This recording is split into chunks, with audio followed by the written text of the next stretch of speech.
Here we have the Anthurium Clarinervium, which is gaining a lot of popularity here in the fall of 2022. It's becoming more readily available, which is fantastic. But let's get into the care instructions for this beautiful houseplant. First things first, we have to give this plant very bright light, okay? They like to see a lot of sky.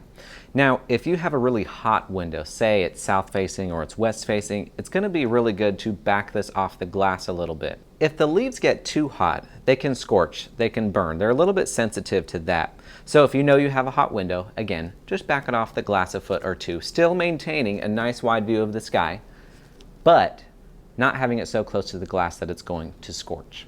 As far as watering goes, we like to let these dry out about 25 to 50% between watering.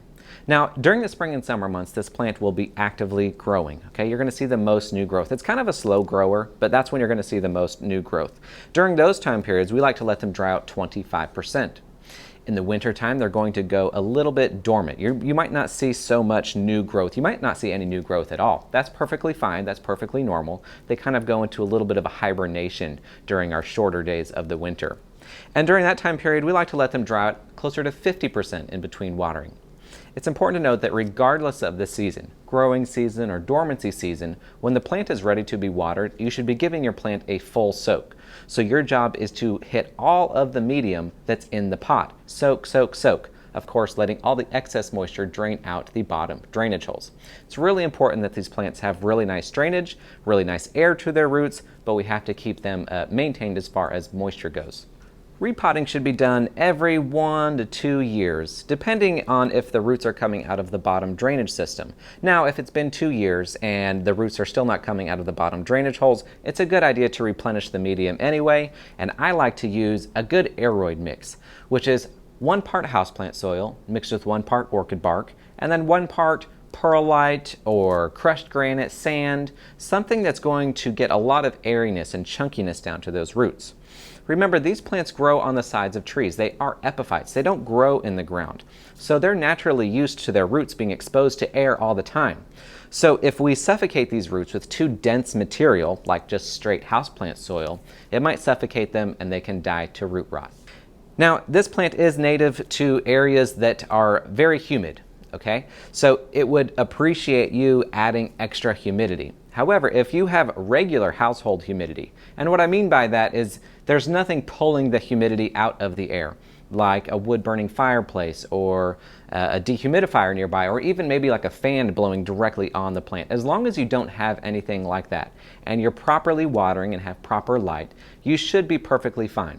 You might see some brown tips forming on the end, and that might be a good indication that your plant needs a little bit higher humidity. Your house might be too dry for this plant.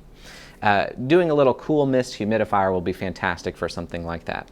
I don't recommend spraying on the leaves. They are susceptible to leaf rot when if you were to mist or spray the leaves, those little water droplets can stay for too long and cause damage to the leaf. So I don't recommend that. These do prefer a little bit more pure water as well. They're a little bit sensitive to tap water. So again, if you're noticing brown edges, brown tips, it could be, again, the humidity. Of course, it could be that. But if you add humidity and it's still getting those brown tips, it's likely that it's your water quality. I prefer to use a rainwater or distilled water. Reverse osmosis water is fantastic. You know, remember, these plants are used to just processing rainwater. That's all they're adapted to.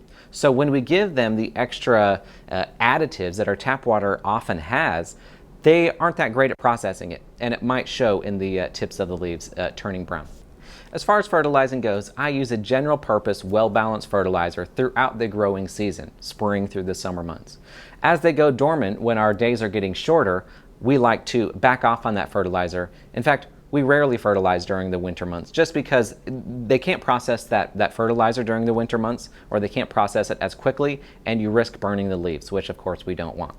But that's going to do it for the care instructions for the Anthurium Clarinervium, a very exciting plant that's coming more readily available, and it's a beautiful plant. We desperately hope to see more and more people growing this awesome plant within their homes.